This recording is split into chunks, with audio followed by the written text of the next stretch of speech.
여러분의 행복한 노후를 위한 지혜 가득한 행복지혜입니다. 오늘은 여러분들께 가장 도움이 되는 기초연금에 대해 말씀드리겠습니다. 2026년에는 기초연금 제도가 바뀌는 것을 알고 계시나요? 지금 이 순간에도 수십만 명의 어르신들이 받을 수 있는 돈을 못 받고 계신다는 사실도 알고 계셨나요?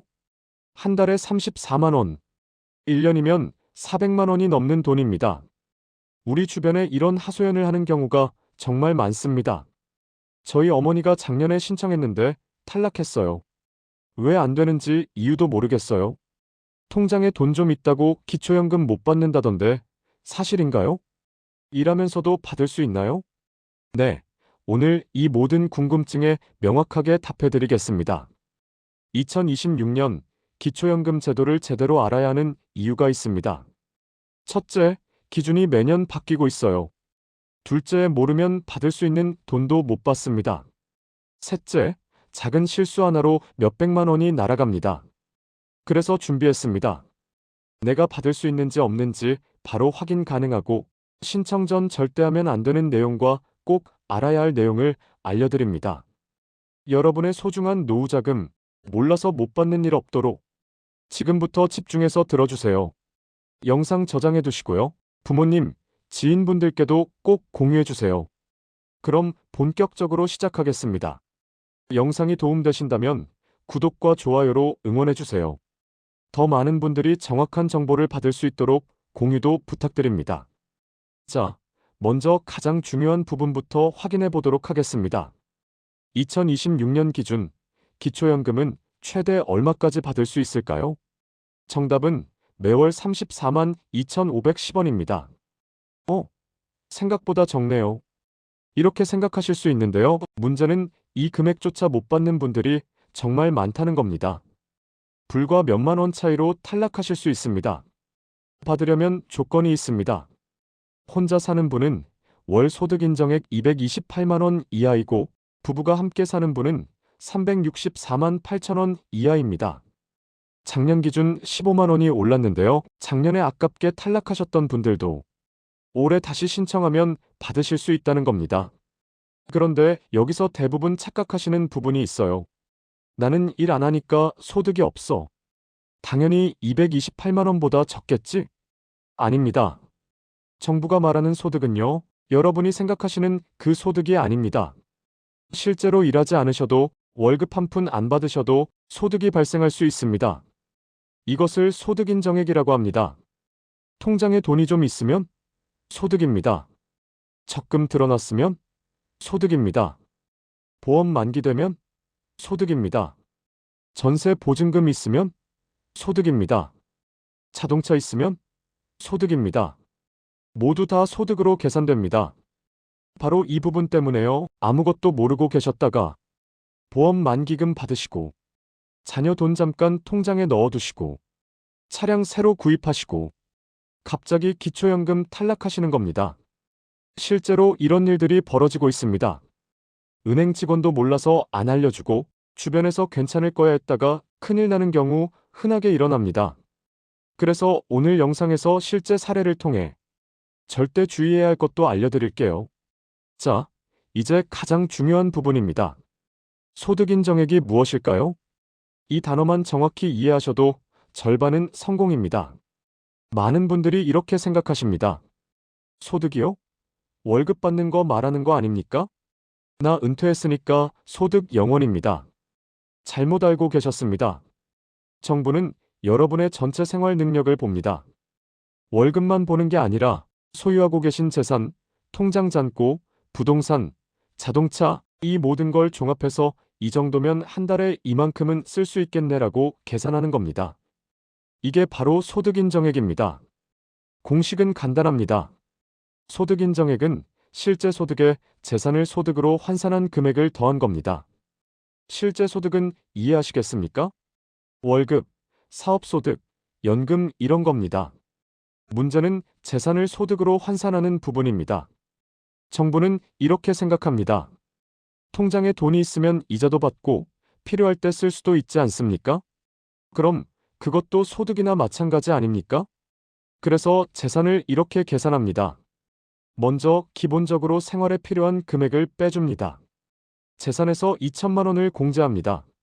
왜냐면 누구나 최소한 이 정도는 있어야 생활하니까 하는 겁니다. 남은 금액의 연 4%를 곱합니다. 예를 들어보겠습니다. 통장에 5천만 원이 있다고 가정해 보겠습니다. 먼저 5천만 원에서 기본 공제 2천만 원을 뺍니다. 그럼 3천만 원 남습니다. 여기에 연 4%를 곱하면 1년에 120만 원입니다. 이걸 12개월로 나누면 한 달에 10만 원입니다. 이렇게 되면 통장에 5천만 원 있으면 한 달에 10만 원을 버는 것으로 계산됩니다. 그런데 여기서 끝이 아닙니다. 실제로 통장에 돈이 있으면 이자가 나오지 않습니까? 그 이자도 소득으로 봅니다. 예를 들어 은행 이자율이 3%라면 계산해 보겠습니다. 5천만 원에 연 3%를 곱하면 1년에 150만 원 이자가 나옵니다. 이걸 12개월로 나누면 한 달에 12만 5천 원입니다. 여기서 기본 공제 4만 원을 빼주면 8만 5천 원이 남습니다. 이자 소득은 4만 원까지 기본 공제해 줍니다. 자, 그럼 통장에 5천만 원 있으면 소득 인정액이 얼마가 될까요? 재산의 소득 환산액이 10만 원, 이자 소득이 8만 5천 원, 합계 18만 5천 원입니다. 실제로 일도 안 하고 한 푼도 안 벌었는데 한 달에 18만 원 넘게 소득이 잡히는 겁니다. 그럼 이런 경우는 어떻게 될까요? 집 공시가격이 2억 원, 전세 보증금 없는 자가입니다. 통장 잔고는 6천만 원, 자동차는 2,500만 원짜리 있습니다. 실제 근로소득은 0원입니다. 계산해 보겠습니다. 먼저 집부터 봅니다. 2억 원에서 기본 공제 2천만 원 빼면 1억 8천만 원 남습니다. 여기에 연 4%를 곱하고 12개월로 나누면 한 달에 60만 원입니다. 다음은 통장입니다. 6천만 원에서 공제는 이미 집에서 다 썼으니까 빼지 않습니다. 잠깐 여기서 중요한 포인트. 2천만 원 공제는 총 재산에서 한 번만 적용됩니다. 통장마다 따로 빼주는 게 아닙니다. 집 2억 원, 통장 6천만 원, 자동차 2,500만 원. 전체를 합치면 2억 8,500만 원입니다. 여기서 기본 공제 2천만 원 빼면 2억 6,500만 원입니다. 이제 이걸 연 4% 곱하고 12개월로 나눕니다. 계산하면 한 달에 약 88만 3천 원 나옵니다. 여기에 통장 이자 소득을 더해야 합니다. 6천만 원의 연 3% 이자는 한 달에 약 15만 원입니다. 기본 공제 4만 원 빼면 11만 원입니다. 재산 소득 환산 88만 3천 원 더하기 이자 소득 11만 원, 총 소득 인정액이 약 99만 3천 원입니다. 혼자 사시는 분 기준 228만 원보다 훨씬 적으니 이 경우는 기초연금 수급 가능합니다. 일하시는 분들에게 좋은 소식이 있습니다. 근로소득은 공제가 큽니다. 기본으로 112만 원을 빼주고 남은 금액의 30%를 추가로 공제합니다. 예를 들어 한 달에 150만 원 버신다고 가정하겠습니다. 먼저 150만 원에서 112만 원을 뺍니다. 38만 원이 남습니다. 여기서 30%를 추가로 공제합니다. 38만 원의 30%는 11만 4천 원입니다. 38만 원에서 11만 4천 원을 빼면 26만 6천 원입니다. 150만 원 버셔도 실제 소득 인정액은 26만 6천 원만 잡힙니다. 일하면서도 충분히 기초연금 받으실 수 있습니다. 여기서 꼭 기억하셔야 할 점 있습니다. 첫째, 2천만 원 공제는 총 재산에서 한 번만 적용됩니다. 통장마다 2천만 원씩 빼주는 게 아닙니다. 전체 재산을 다 합쳐서 한 번만 뺍니다. 둘째, 부부는 재산을 합산해서 봅니다. 남편 명에, 아내 명에 따로 안 봅니다. 두 분 재산 다 합쳐서 계산합니다. 셋째, 부채도 차감됩니다. 주택담보대출 1억 있으면 그만큼 빼줍니다. 집값 3억에 대출 1억이면 실제 재산은 2억으로 계산됩니다. 지금 바로 확인해 보십시오. 종이 한 장 꺼내십시오. 집 공시가격을 적으십시오. 국토교통부 사이트에서 확인 가능합니다. 통장 잔고 합계를 적으십시오. 자동차 시세를 적으십시오. 중고차 시세 사이트에서 조회하십시오. 기타 재산, 농지나 임야 있으면 그것도 적으십시오. 대출금도 적으십시오. 다 적어보십시오. 대략적으로라도 계산해 보시면 내가 받을 수 있을지 없을지 감이 옵니다. 계산이 복잡합니까? 괜찮습니다. 주민센터나 국민연금공단에 가시면 직원이 정확하게 계산해 줍니다. 전화로도 가능합니다. 국민연금공단 콜센터 1355번입니다. 지금 메모해 두십시오. 여기까지 소득인정액 계산 방식이었습니다. 이해되셨습니까? 자, 그럼 이제 실제로 어떤 경우에 탈락하는지 구체적인 상황들을 살펴보겠습니다. 나는 괜찮겠지 하다가 정말 큰일 나시는 분들 많습니다. 지금부터 세 가지 상황 말씀드리겠습니다. 혹시 나도 해당되나? 하나씩 체크해 보십시오. 첫 번째 상황입니다. 이거 진짜 많이 겪으십니다. 65세 김영자님은 65세 되셔서 기초연금 신청하러 가셨는데 통장 조회해 보니까 갑자기 돈이 확 늘어나 있는 경우입니다. 어떤 경우냐면 평소에 통장에 2,500만 원 정도 있으셨습니다. 근데 자녀분이 이렇게 부탁합니다. 엄마, 집 계약금 들어가는데 제 통장이 한도 초과래요. 일주일만 엄마 통장에 5천만 원 넣어둘게요. 뭐 일주일이면 괜찮겠지 하셨습니다. 그런데 하필 그 일주일이 기초연금 신청하는 주였습니다. 주민센터에서 통장 조회합니다. 잔고가 얼마로 찍혀 있을까요? 7,500만 원입니다. 본인 돈 2,500만 원에서 자녀 돈 5천만 원 합쳐서 7,500만 원이 찍혀 있습니다. 이제 계산해 보겠습니다. 평소 같았으면 2,500만 원에서 기본 공제 2천만 원 빼면 500만 원 남습니다. 여기에 연 4%를 곱하고 12개월로 나누면 한 달에 약 1만 7천 원 정도만 재산소득으로 잡혔을 겁니다. 그런데 지금은 어떻게 될까요? 7,500만 원에서 2천만 원 공제하면 5,500만 원 남습니다. 여기에 연 4% 곱하고 12개월로 나누면 한 달에 약 18만 3천 원입니다. 차이가 얼마나 나는지 아시겠습니까? 거의 17만 원 가까이 차이 납니다. 여기에 이자 소득까지 더해지면 소득 인정액이 훨씬 더 올라가는 겁니다. 여기서 제일 중요한 겁니다. 아니, 그건 제 돈 아닙니다. 딸 돈 잠깐 맡아둔 겁니다. 이렇게 말씀하셔도 소용없습니다. 왜냐면 통장 명의가 본인이면 그냥 본인 돈으로 봅니다. 개인 사정은 안 봐줍니다. 증명할 방법도 없습니다. 그럼 어떻게 해야 할까요? 간단합니다. 만 65세 되시는 해, 그 전후로 3개월은 절대 통장 빌려주시면 안 됩니다. 엄마, 급한데요? 아니, 미안한데 지금은 안 된다. 이렇게 딱 잘라 말씀하십시오. 자녀분에게 통장 만들어서 쓰게 하시고 본인 통장은 절대 빌려주지 말아야 합니다. 그리고 신청 전에 모든 통장 다 확인해 보십시오. 인터넷 뱅킹 들어가서 잔고 확인하시고 금융감독원 내 통장 찾기 검색하시면 본인 명의 모든 계좌 나옵니다. 깜빡하고 있던 통장까지 다 나옵니다. 거기도 다 확인하십시오. 자, 두 번째 상황입니다. 이것도 정말 많이 하시는 실수입니다.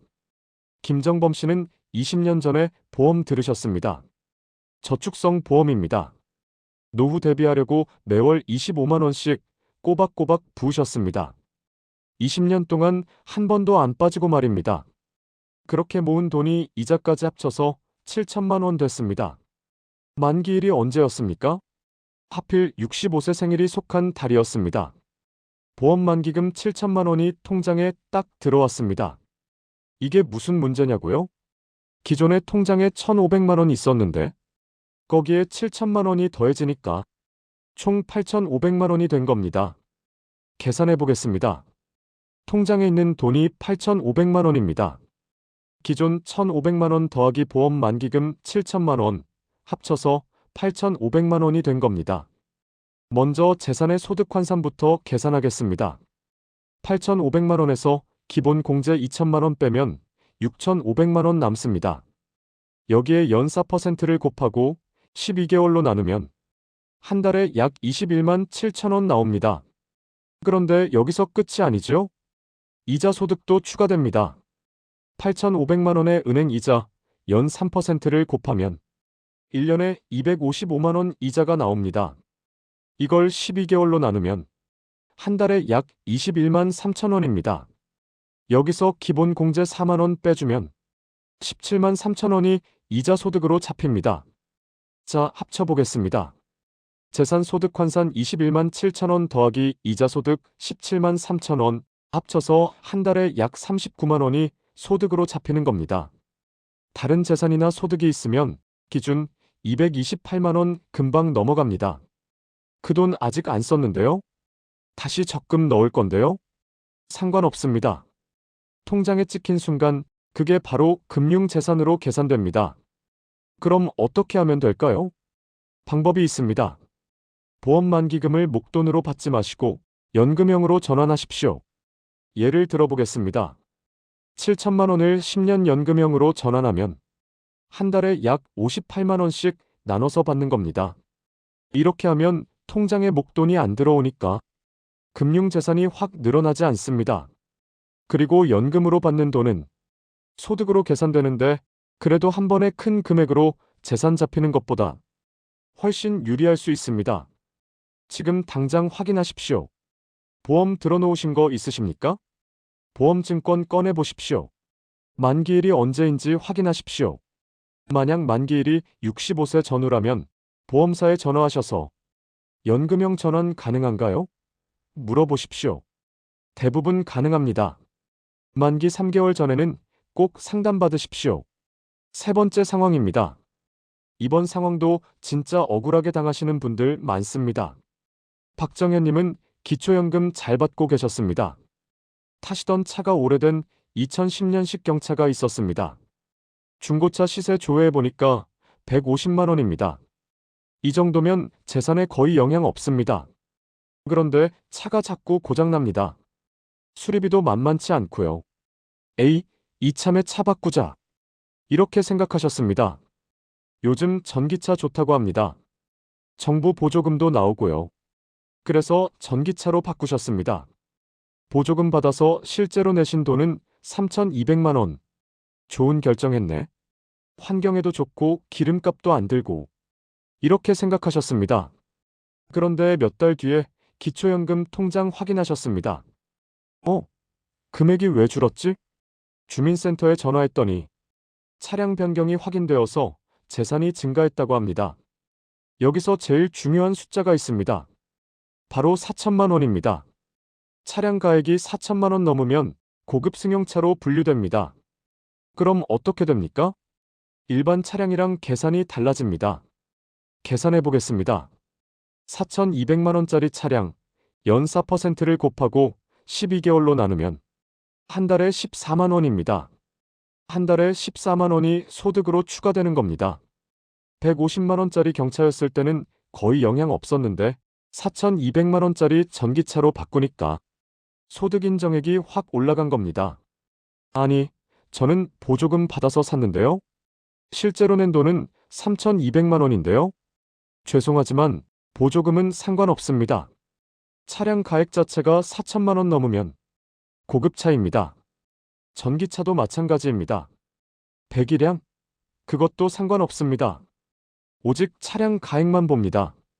그럼 차 바꾸려면 어떻게 해야 합니까? 간단합니다. 차량 가액 4천만 원 안 넘는 걸로 사십시오. 어떻게 확인합니까? 국토교통부 자동차 365 사이트 들어가십시오. 거기서 차량 검색하면 정확한 차량 가액 나옵니다. 차 사기 전에 꼭 확인하십시오. 3,800만 원짜리, 3,900만 원짜리 이런 거 있습니다. 4천만 원만 안 넘으면 됩니다. 차는 실제 쓰시는 분 명의로 하되 4천만 원 안 넘게 하십시오. 자, 지금까지 세 가지 상황 봤습니다. 하나, 통장에 돈 갑자기 늘어난 경우. 만 65세 전후 3개월은 통장 절대 안 빌려줍니다. 둘, 보험 만기금 받은 경우. 연금형 전환 고려하거나 만기일은 미리 확인합니다. 셋, 차량 교체하는 경우. 차량 가액 4천만 원보다 아래 금액으로 구입합니다. 이거 다 실제로 벌어지는 일들입니다. 그런 줄 몰랐습니다. 아무도 안 알려줬습니다. 이렇게 말씀하셔도 소용없습니다. 제도는 냉정합니다. 숫자로만 봅니다. 그럼 구체적으로 뭘 조심해야 할까요? 신청 전 반드시 체크해야 할 것들을 알려드리겠습니다. 자, 그럼 이제 실전입니다. 기초연금 신청하기 전에 꼭 체크하셔야 할 것들 알려드리겠습니다. 다음 알려드리는 내용을 하나하나 따라만 하시면 실수 없이 신청 가능합니다. 첫 번째, 가장 기본이면서도 가장 중요합니다. 만 65세 생일이 언제인지 정확히 확인하세요. 기초연금은 만 65세 생일이 속한 달부터 신청 가능합니다. 예를 들어볼까요? 생일이 3월 15일이라면 3월 1일부터 신청할 수 있습니다. 생일이 3월 31일이어도 3월 1일부터 신청 가능합니다. 여기서 정말 중요한 거, 소급 지급이 안 됩니다. 무슨 뜻이냐면요. 생일이 3월인데 4월에 신청하면 3월분은 영원히 못 받습니다. 4월부터만 지급됩니다. 한 달 늦으면 34만원, 두 달 늦으면 68만원 날아갑니다. 지금 당장 하세요. 스마트폰에서 달력 앱 여세요. 만 65세 생일이 속한 달, 그 달 1일에 기초연금 신청 이렇게 적어두세요. 알림도 설정하세요. 아침 9시에 울리게 해두시면 됩니다. 절대 잊으시면 안 됩니다. 두 번째, 통장 정리입니다. 지금 당장 하셔야 합니다. 기초연금 신청하면요, 본인명의 모든 계좌를 줘야 합니다. 이 통장은 몰랐는데요. 이거 휴면 계좌인데요.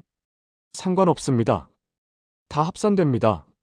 먼저 본인이 기억하는 통장부터 확인하세요. 주거래 은행 통장, 새마을 금고 통장, 신협 통장, 농협 통장, 우체국 통장 다 열어보세요. 잔고가 얼마인지 확인하세요. 그런데 이것만으론 부족합니다. 본인도 까먹고 있는 통장이 있을 수 있거든요. 어떻게 찾는지 알려드릴게요. 인터넷에 금융감독원 내 통장 찾기 검색하세요. 금융감독원 홈페이지 들어가서 본인 인증하면 본인명의 모든 계좌가 나옵니다. 휴면 계좌까지 다 나옵니다. 20년 전에 만든 통장, 10년 동안 안 쓴 계좌, 이런 거 발견되면 정리하세요. 잔액이 얼마 안 되면 해지하시고 필요한 통장만 남겨두세요. 신청 일주일 전까지는 정리 끝내세요. 세 번째, 보험입니다. 들어놓으신 보험 다 확인하셔야 합니다. 저축성 보험 있으시죠? 보험증권 꺼내보세요. 없으면 보험사 앱 들어가세요. 확인할 것들은 만기일이 언제인지 확인하시고 65세 전후 3개월 이내면 주의하세요. 보험해약 환급금이 얼마인지 보험사 앱이나 콜센터에서 확인 가능합니다. 또는 연금 전환 가능한지 알아보시면 됩니다. 만기 3개월 전에 보험사에 문의하셔서 상담을 받으시길 바랍니다. 만약 만기일이 65세 생일 근처라면 보험사에 연락하세요. 만기일 연장 가능한가요? 연금형 전환 조건이 어떻게 되나요? 이렇게 물어보세요. 대부분의 저축성 보험은 연금형 전환이 가능합니다. 또한 연금보험 받고 계신 분들도 있으시죠. 연금으로 받는 금액은 기타 소득으로 산정됩니다. 너무 많이 받고 계시면 소득 인정액에 영향 줄 수 있으니 확인해 보세요. 네 번째, 부동산입니다. 집 있으신 분들 꼭 확인하세요. 인터넷에 국토교통부 부동산 공시가격 알림이로 검색하세요. 주소 입력하면 올해 공시가격이 나옵니다. 아파트는 공동주택 공시가격, 단독주택은 개별주택 공시가격 확인하세요. 시골에 땅 있으신 분들 많으시죠? 조상대대로 내려온 땅, 몇십 년 전에 산 농지, 이런 거 다 확인하셔야 합니다. 어떻게 확인해야 할까요? 동네 가까운 주민센터 가세요. 제 명의 토지 목록 좀 주세요. 이렇게 말씀하시면 바로 뽑아줍니다. 공시지가까지 다 나옵니다. 전세 주고 있거나 월세 받고 계시면 임대소득도 소득으로 잡힙니다. 전월세 계약서 준비해 두세요. 다섯 번째, 자동차입니다. 차 있으신 분들 필수 확인입니다. 차량가액 조회 방법은 인터넷에 자동차 365 검색하세요. 국토교통부에서 운영하는 사이트입니다. 거기 들어가서 차량 번호나 차종 입력하면 정확한 차량가액 나옵니다. 확인하셨으면 계산기 두드려 보세요. 차량가액이 4천만 원 넘나요? 넘으면 고급차입니다. 소득 인정액에 영향 큽니다. 넘지 않으면 일반 재산으로 계산됩니다. 여섯 번째, 빚도 확인하셔야 합니다. 금융기관에서 빌린 돈은 재산에서 빼줍니다. 주택담보대출, 신용대출, 마이너스 통장, 자동차 할부금, 이런 거 다 차감됩니다. 은행 앱에서 확인 가능합니다. 대출 메뉴 클릭하면 현재 대출 잔액 나옵니다. 여러 군데서 빌렸으면 다 적어두세요. 한 가지 주의. 친구한테 빌린 돈, 친척한테 빌린 돈, 이건 증빙이 안 돼서 차감 안 됩니다. 금융기관 대출만 인정됩니다. 일곱 번째, 지금까지 확인한 거 정리합니다. 총 재산에서 2천만 원 빼고 남은 금액의 4% 곱하고 12로 나누면 대략적인 재산 소득 환산액 나옵니다. 여기에 실제 소득 더하면 대충 소득 인정액이 나옵니다. 228만 원 넘나 안 넘나 감이 오시나요? 여덟 번째, 서류 미리 준비하세요. 한 번에 끝내려면 서류 완벽하게 챙겨야 합니다. 기본 서류는 신분증과 본인 명의의 통장 사본입니다. 신분증은 주민등록증이나 운전면허증도 가능합니다. 서명으로도 가능하지만 도장 있으면 편합니다. 부부면 배우자 서류도 필요합니다. 배우자 신분증과 도장, 금융정보 제공 동의서도 작성해야 합니다. 이 서류는 주민센터에서 작성하면 됩니다. 또 다음 상황에 따라 더 필요할 수 있습니다. 임대소득 있으면 임대차 계약서, 사업하시면 사업자 등록증 사본, 장애인이시면 장애인 등록증, 국가유공자면 유공자증, 해당되시는 거 미리 준비하세요. 아홉 번째, 어떻게 신청할지 정합니다. 집 근처 읍면동 주민센터 가시면 됩니다. 복지 담당 직원에게 기초연금 신청하러 왔습니다. 이렇게 말씀하세요. 친절하게 다 도와줍니다. 서류 작성도 옆에서 알려줍니다. 국민연금공단 지사에서도 신청 가능합니다. 전국 어디 지사든 상관없습니다. 집 근처나 편한 곳으로 가세요. 국민연금공단이 전문기관이라 더 정확한 상담 받을 수 있습니다. 복지로 홈페이지에서도 가능합니다. 공동인증서 있으면 집에서도 신청할 수 있습니다. 그런데 서류 복잡하고 어르신들은 어려울 수 있어서 가능하면 방문 추천드립니다. 신청 전에 궁금한 거 있으면 전화 상담 먼저 받으세요. 국민연금공단 콜센터 1355를 지금 메모하세요. 여기 전화하면 상담사가 자세히 알려줍니다. 내가 받을 수 있는지, 준비할 서류가 뭔지 다 물어보세요. 언제 신청할지 날짜 정하세요. 만 65세 생일이 속한 달 1일, 바로 그날 가세요. 생일달 되기 전에 앞에 말씀드린 거 다 준비해두세요. 생일 달 1일만 기다리세요. 그날 바로 주민센터 가시면 됩니다. 혹시 이미 만 65세 지나셨는데 아직 신청 안 하셨나요? 지금 당장 하세요. 내일 하려고 미루지 마세요. 오늘 신청하면 이번 달부터 받고 내일 신청하면 같은 달이면 똑같지만 다음 달 넘어가면 그 달치는 못 받습니다. 자, 정리하겠습니다. 1. 생일 달력의 표시 완료. 2. 모든 통장 확인 완료. 3. 보험 점검 완료. 4. 부동산 공시가격 확인 완료. 5. 자동차 시세 확인 완료. 6. 대출금 정리 완료. 7. 재산 목록표 작성 완료. 8. 필요 서류 준비 완료. 9. 신청 방법 결정 완료. 10. 신청 날짜 확정 완료. 10개 다 체크되셨나요? 그럼 준비 끝났습니다. 주민센터 직원들이 다 도와줍니다. 준비만 잘하고 가시면 한 번에 끝낼 수 있습니다. 이 영상이 도움되셨다면 부모님께 보내주십시오. 이웃 어르신들께 알려주십시오. 친구분들과 공유해 주십시오. 받을 수 있는데 몰라서 못 받는 분들이 생각보다 정말 많습니다. 정보가 없어서, 물어볼 데가 없어서, 복잡해서 그냥 포기하시는 분들 많습니다. 여러분이 이 정보를 나눠주시면 그분들도 받을 수 있습니다. 연간 400만 원 넘는 돈입니다. 10년이면 4천만 원 넘는 돈입니다. 이 정보 하나가 한 분의 노후를 바꿀 수 있습니다. 긴 영상 끝까지 시청해주셔서 감사합니다. 오늘 배운 내용 꼭 실천하시고 소중한 노후 자금 꼭 챙기십시오. 저희 채널 구독해두시면 바뀌는 내용 바로바로 알려드립니다. 놓치지 마십시오. 구독, 좋아요, 알림 설정 꼭 부탁드립니다. 다음 영상에서 또 뵙겠습니다. 여러분의 소중한 노후를 지키기 위한 정보를 항상 준비하겠습니다. 감사합니다. 지금까지 행복지혜였습니다. 감사합니다.